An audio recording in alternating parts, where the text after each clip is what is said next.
오늘 우리가 읽은 이 본문은요, 다윗에 대한 이야기입니다. 여러분 다윗 잘 아시나요? 다윗 좋아하십니까? 네. 다윗은 많은 사람들이 또 많은 성도님들이 좋아하는 성경 인물 중에 한 명입니다.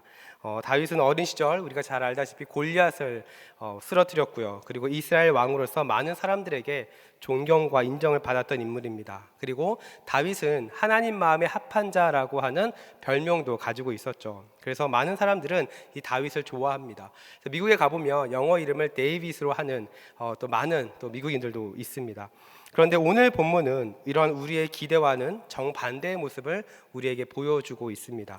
도대체 다윗에게 무슨 일이 일어난 걸까요?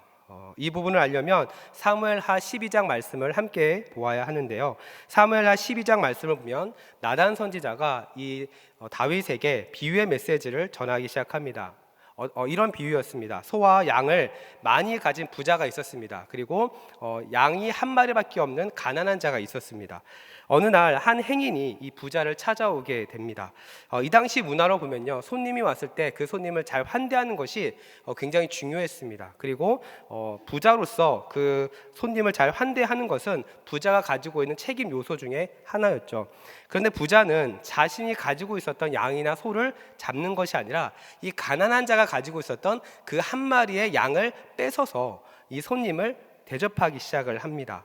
그리고 이 비유의 말을 들었던 다윗이 이렇게 이야기를 합니다. 사무엘하 12장 5절 말씀입니다. 우리 한 목소리 읽겠습니다. 시작. 다윗이 그 사람으로 말미암아 노하여 나단에게 이르되 여호와의 살아계심을 두고 맹세하노니 이 일을 행한 그 사람은 마땅히 죽을 자라. 여러분, 다윗이 왜 이렇게 분노를 했을까요? 부자의 행동이 부의하다고 생각했기 때문입니다. 여러분, 곰곰이 생각해 보면 다윗의 이러한 반응은요, 굉장히 자연스럽습니다. 실제로 이 부자의 행위는 굉장히 불의한 행동인 것도 맞습니다. 그런데 다윗이 놓치고 있는 한 가지 사실이 있습니다. 그것이 무엇일까요? 자신은 그런 사람이 아니라고 생각을 하고 있던 거죠. 이 생각으로 다윗은 부자의 행동이 잘못되었다라고 자신 있게 나단 선지자에게 이야기를 했습니다. 심지어 이 다윗은 이 부자를 사용시켜야 된다라고까지 이야기를 하죠. 그때 이 나단 선지자가 이렇게 이야기합니다. 사무엘하 12장 7절입니다. 한 목소리로 읽겠습니다. 시작. 나단이 다윗에게 이르되 당신이 그 사람이라. 무슨 말입니까? 당신이 부자와 똑같은 사람입니다라고 이야기를 하고 있는 거예요. 여러분, 나단 선지자는 왜 이 다윗에게 당신이 그 사람과 똑같습니다, 왜 이런 말을 했을까요? 다윗의 영적인 상태와 이 부자의 영적인 상태가 똑같았기 때문입니다.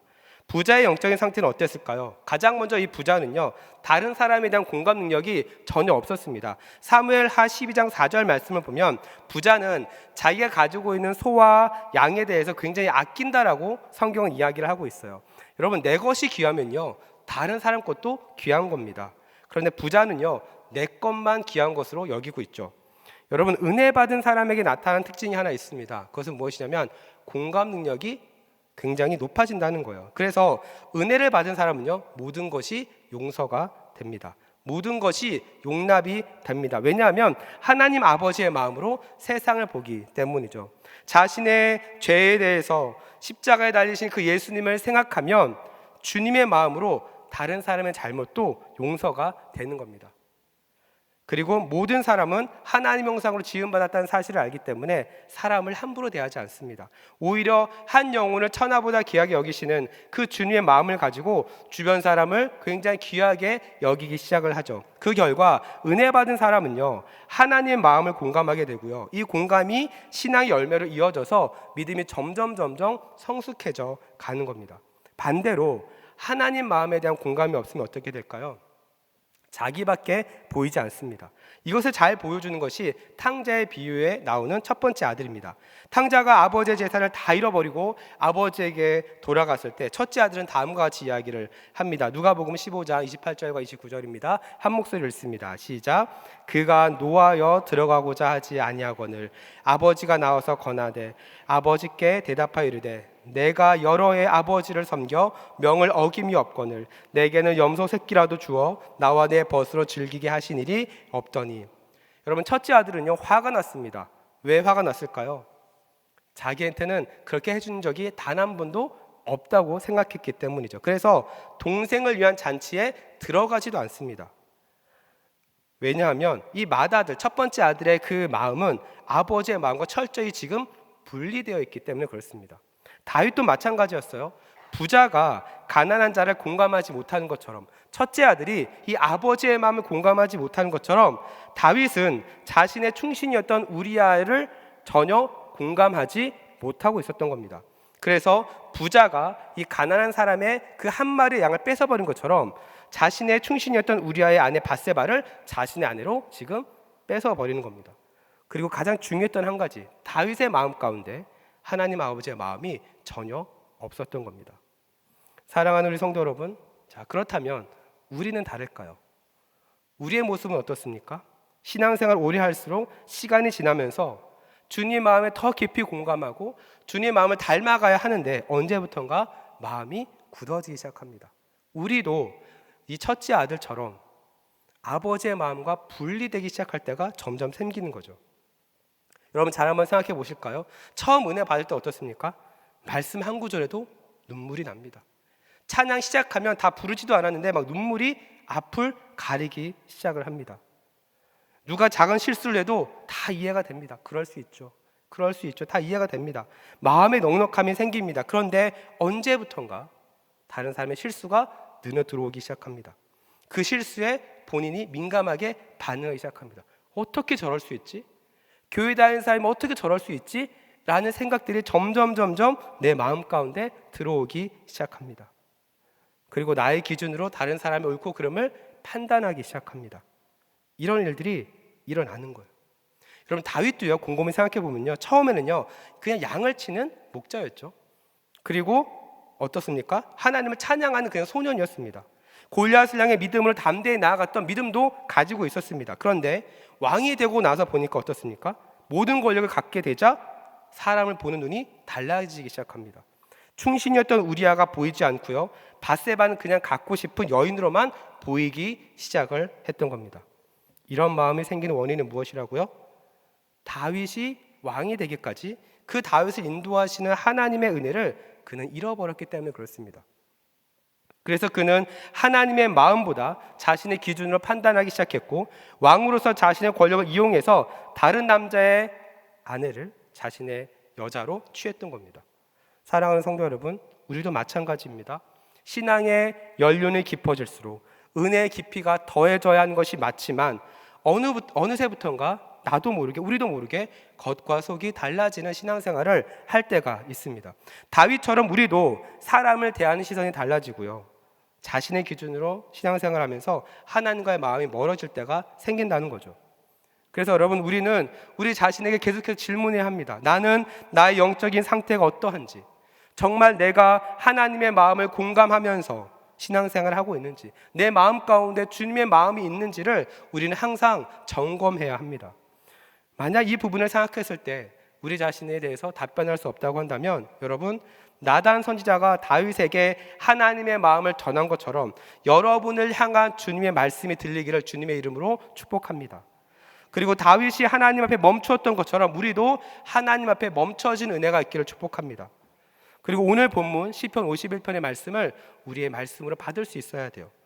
왜냐하면 오늘 본문에서 다윗은 세 가지의 마음을 통해 다시 한번 영적인 회복을 이루어가고 있기 때문에 그렇습니다. 그래서 지금부터 이 세 가지의 마음을 함께 나누게 될 텐데요, 이 다윗이 경험한 회복의 은혜가 여러분에게도 임하기를 주님의 이름으로 축복합니다. 그래서 하나님께서 여러분의 마음을 다시 받으시고 여러분을 통해서 다시 한번 하나님 놀라운 역사들이 풍성하게 나타나기를 주님의 이름으로 축복합니다. 자, 그러면 다윗이 어떠한 마음으로 하나님 앞에 나아갔을까요? 첫 번째로 다윗은요, 하나님 앞에 자신의 죄를 인정하는 마음으로 하나님 앞에 나아갔습니다. 사무엘하 12장에서 나단 선지자가 다윗에게 당신이 그 부자와 똑같은 사람입니다라고 이야기했을 때 다윗은 변명하지 않습니다. 다윗은 자신의 죄를 듣자마자 내가 여호와께 범죄하였습니다, 맞습니다, 내가 그 범죄를 제가 저질렀습니다라고 인정합니다. 그리고 오늘 본문 4절에 보니까 이렇게 이야기를 하는 거예요. 우리 다시 한번 읽어보겠습니다. 시작. 내가 주께만 범죄하여 주의 목전에 악을 행하였사오니 주께서 말씀하실 때에 의로우시다 하고 주께서 심판하실 때에 순전하시다 하리이다. 여러분, 영적인 변화의 시작은요, 자신의 상태를 인정하는 것에서부터 시작을 합니다. 여러분, 다이어트가 언제부터 시작이 됩니까? 내가 살이 쪘다는 것을 인정했을 때부터 시작을 합니다. 옆에 있는 사람이 너 살쪘어, 너 요즘 좀 많이 먹은 것 같아 라고 아무리 이야기를 해도 난 아닌데, 난 괜찮은데 라고 인정하지 않으면 그때는 절대로 다이어트가 시작되지 않습니다. 여러분, 어떤 학생이 공부를 잘할까요? 자신이 정확하게 무엇을 모르는지 아는 학생. 내가 이 부분이 약하구나라는 것을 인정할 줄 아는 학생이 성적이 오를 가능성이 높습니다. 그런데 대부분 사람들은요, 이 자신의 상태를 인정하는 것을 굉장히 어려워합니다. 살이 찐 이유는 내가 피치 못할 사정이 있었어라고 스스로를 합리화시킵니다. 성적이 오르지 않은 이유도 내가 이번에 준비를 제대로 못한 것이 아니라 이번에 시험 문제가 좀 다른 때보다 어려웠어라고 이야기를 합니다. 여러분, 구원도 마찬가지입니다. 여러분, 구원의 은혜가 언제 시작이 됩니까? 교회에 오면 자연스럽게 구원의 은혜가 저절로 임합니까? 아니죠. 구원의 은혜는 내가 죄인임을 깨닫고 인정했을 때에 그때부터 구원의 은혜가 이제 시작이 되는 겁니다. 다윗이 나단의 선지자의 책망 앞에서 다윗은 변명하지 않습니다. 다윗은 내가 죄를 지었습니다 라고 인정하고 그 죄가 항상 내 앞에 있습니다 라고 고백하죠. 사랑하는 성도 여러분, 그래서 영적인 변화는요, 죄의 부정이 아니라 죄의 인정에서부터 시작이 되는 겁니다. 여러분, 아픈 사람이 언제 병이 낫습니까? 자신이 아프다는 것을 인정하고 의사에게 가서 자신의 아픈 상처를 보여주어야 합니다. 내가 어디가 아픈지, 내가 무엇 때문에 힘든지, 내가 무엇 때문에 지금 고통의 시간을 보내고 있는지를 이야기해야 돼요.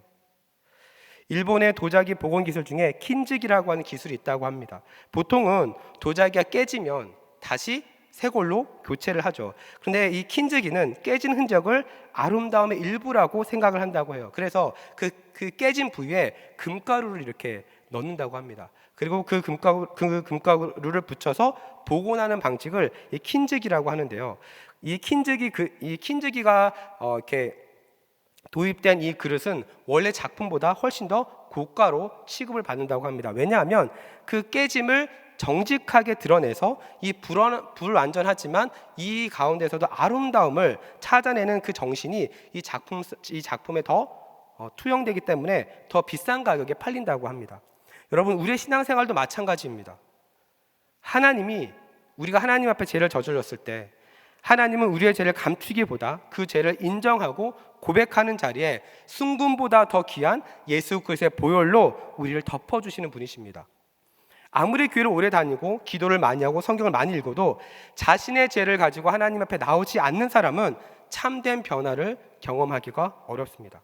그래서 요한일서 1장 8절과 9절은 다음과 같이 이야기를 합니다. 우리 한 목소리로 읽겠습니다. 시작. 만일 우리가 죄가 없다고 말하면 스스로 속이고 또 진리가 우리 속에 있지 아니할 것이요 만일 우리의 죄를 자백하면 그는 미쁘시고 의로우사 우리의 죄를 사하시며 우리를 모든 불의에서 깨끗하게 하실 것이요.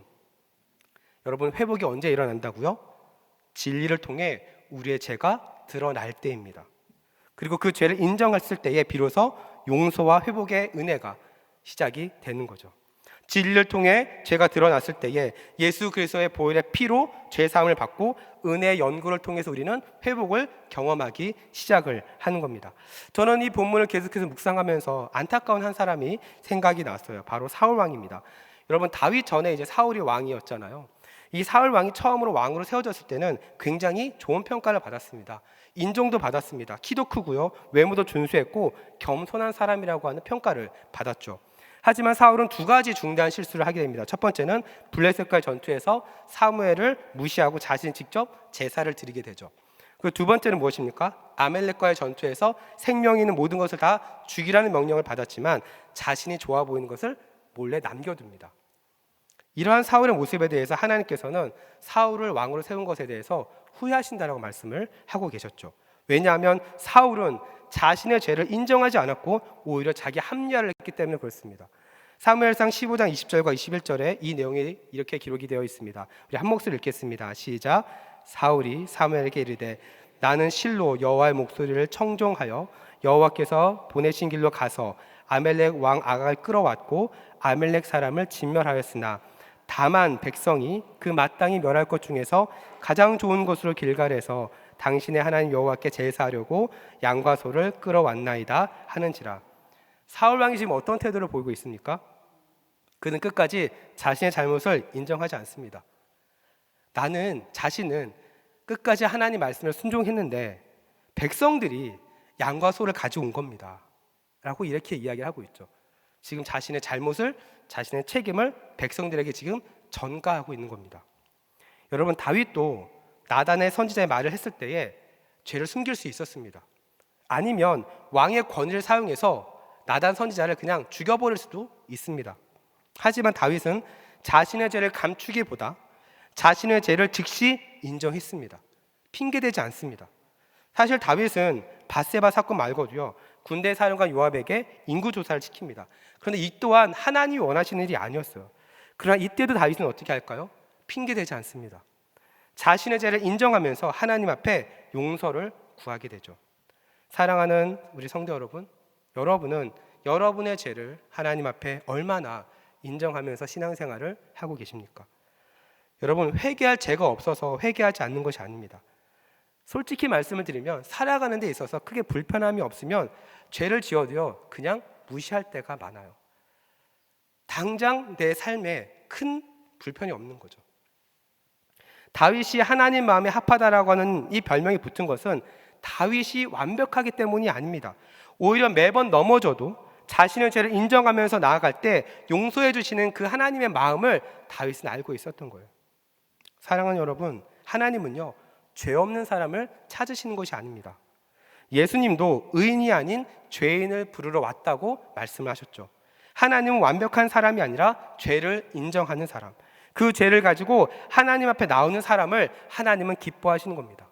다윗이 그랬던 겁니다. 죄에 넘어졌지만 자신의 죄를 인정하고 다시 일어났습니다. 하나님 앞에 돌아갔습니다. 그리고 하나님은 그 마음을 받으시는 거예요. 그러니 여러분도 하나님의 그 진리 앞에 설 수 있는 은혜가 있기를 주님의 이름으로 축복합니다. 그리고 그 진리 안에서 여러분의 죄가 막 드러난다 할지라도 여러분 그것을 두려워하지 마십시오. 그리고 그 죄를 주님 앞에 인정하십시오. 그럴 때 하나님께서 여러분이 죄를 가지고 온 그 자리를 책망하지 않으시고 그 자리가 곧 회복의 자리로 하나님께서 은혜 주실 줄 믿습니다. 두 번째로 다윗이 하나님 앞에 가지고 나아갔던 마음은요, 겸손한 마음이었습니다. 여러분, 겸손이 뭘까요? 여러분은 어떤 사람을 겸손한 사람이라고 생각하십니까? 보통 겸손한 사람이라고 하면 말도 조용히 하고 자신을 잘 드러내지 않는 사람을 겸손한 사람이라고 생각합니다. 앞에 나서기보다는 뒤에서 열심히 섬기는 사람을 우리는 보통 겸손한 사람이라고 생각을 하죠. 그러나 진짜 겸손은요, 어떤 이런 말투나 행동이 아닙니다. 진짜 겸손한 사람은 하나님 앞에서 자신을 낮추는 사람입니다. 하나님 앞에서 자신을 낮추면 누가 높아질까요? 하나님이 높아지는 겁니다. 그래서 하나님 앞에 겸손한 사람은요, 자신의 연약함을 인정하는 사람입니다. 그리고 내 힘으로 하려고 했던 모든 것을 내려놓고 하나님께서 나를 통해서 일을 하실 수 있도록 그 자리를 기꺼이 내어드리는 사람이 바로 겸손한 사람이죠. 그래서 야고보서 4장 6절은 다음과 같이 이야기를 합니다. 한 목소리를 읽습니다. 시작. 그러나 더욱 큰 은혜를 주시나니 그러므로 일렀으되 하나님이 교만한 자를 물리치시고 겸손한 자에게 은혜를 주신다 하였느니라. 사랑하는 우리 성도 여러분, 하나님의 은혜를 경험하려면 우리는 겸손해야 합니다. 이 겸손의 시작은요, 하나님을 높여드리고 자신의 연약함을 인정하는 것에서부터 시작을 하는 겁니다. 그러나 보통 사람들은 자신의 연약함을 인정하고 싶어 하지 않죠. 오히려 반대로 자신의 강점이 더 드러나기를 원합니다. 자신이 얼마나 잘 나가는 사람인지를 증명하고 싶어 합니다. 자신이 갖고 있는 소유를 통해서, 명품을 통해서, 또는 비싼 자동차를 통해서, 자신이 어떤 갖고 있는 부와 명예를 통해서 나 이 정도로 잘 나가, 나 이런 사람이야 라고 하는 것을 통해서 주변 사람들이 나를 무시하지 못하도록 인정받고 싶어 합니다. 그런데 여러분, 이것은 무엇을 의지하는 겁니까? 자신의 힘, 자신의 능력을 의지하는 겁니다. 성경은 하나님보다 더 의지하는 것이 있다면 그것은 교만이고 곧 우상숭배라고 이야기를 하고 있죠. 우리가 하나님 앞에서 우리의 연약함을 인정할 수 있는 이유는 세상은 약점을 고백했을 때에 그 약점을 가지고 이용하지만 하나님은 우리의 약점도 강점으로 바꾸어서 사용하시는 분이기 때문에 그렇습니다. 그래서 성경에서 하나님 앞에 쓰임받는 사람은 어떻습니까? 정말 쓰임받을 만한 사람이구나 라고 생각해서 쓰임받는 것이 아닙니다. 다 약점이 많은 사람들이었어요. 우리가 잘 알다시피 아브라함은 자신의 아내를 누이라고 속였죠. 베드로도 예수님을 3번이나 부인했습니다. 바울은 주님을 만나기 전에, 회심하기 전에 그리스도인을 핍박했던 사람이었습니다. 그 밖에도 성경은 약점을 가진 사람들이 너무나도 많습니다. 그럼에도 불구하고 하나님은 이런 약점을 가진 사람을 통해 하나님의 강함을 드러내십니다. 그리고 하나님 뜻을 계속해서 이루어 가시는 거죠. 오늘 보면 5절에 다윗도 이렇게 이야기를 합니다. 한 목소리를 읽습니다. 시작. 내가 죄악 중에서 출생하였으며 어머니가 죄 중에서 나를 잉태하였나이다. 죄악 중에 출생하였다라고 하는 이 말이 무슨 뜻일까요? 태어날 때부터 자신은 죄인이었다는 겁니다. 다시 말해서 자신이 가지고 있는 죄의 본성을 인정하는 겁니다. 하나님, 저 이렇게 약한 사람입니다. 저 이렇게 죄인입니다. 저 이렇게 무능한 사람입니다 라고 고백하는 겁니다. 다윗은 왕으로서 자신의 자존심을 세우기보다는 자신의 존재 자체가 얼마나 보잘것없고 자신의 존재 자체가 얼마나 연약한 자인지 하나님 앞에서 인정하고 있는 겁니다. 사랑하는 여러분, 하나님의 은혜는 우리의 연약함을 인정하는 것만큼 경험할 수 있습니다. 사람들은 보통 예배 잘 참석하고 성경 공부 열심히 하고 기도 많이 하면 하나님의 은혜를 경험할 수 있다라고 생각합니다. 여러분 동의하시나요? 맞습니다. 저를 의심의 눈으로 보시는데 맞습니다. 예배 잘 참석하십시오. 훈련도 열심히 받으십시오. 기도 열심히 하셔야 합니다. 1시간 기도 2시간, 3시간 하십시오. 네. 그런데 더 중요한 것이 있습니다. 무엇일까요? 예배드리는 그 자리를 통해 여러분의 약함이 드러나셔야 합니다. 성경 공부를 통해서 여러분의 죄악들이 깨달아져야 합니다.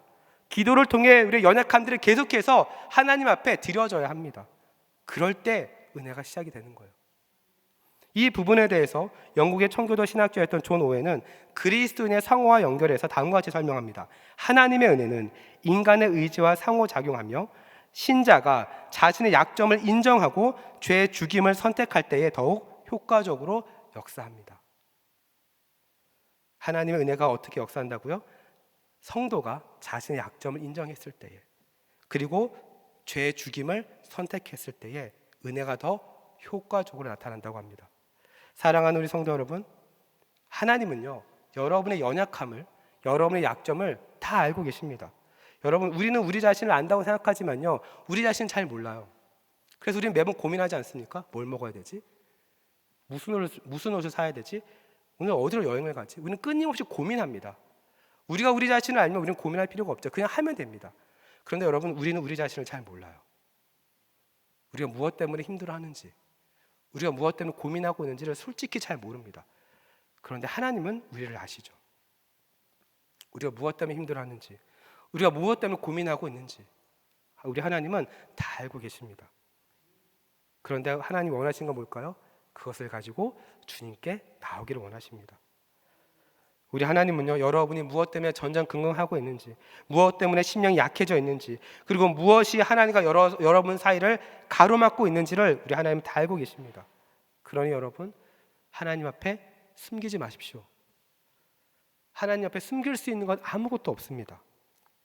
여러분이 가지고 있는 그 문제를 숨기지 말고 있는 모습 그대로 주님께 나올 수 있기를 주님의 이름으로 축복합니다. 그리고 여러분 인정하셔야 돼요. 하나님, 제가 지금 너무 힘듭니다. 하나님, 제가 지금 너무 지쳐 있습니다. 하나님, 제가 지금 주님 앞에 범죄했습니다. 하나님, 용서해 주십시오. 이러한 겸손한 이러한 태도를 가지고 자신의 연약함을 인정하고 하나님 앞에 나아갈 때 하나님께서는 그 자리 가운데 은혜를 베푸시고 여러분을 회복시켜 나아가실 것입니다.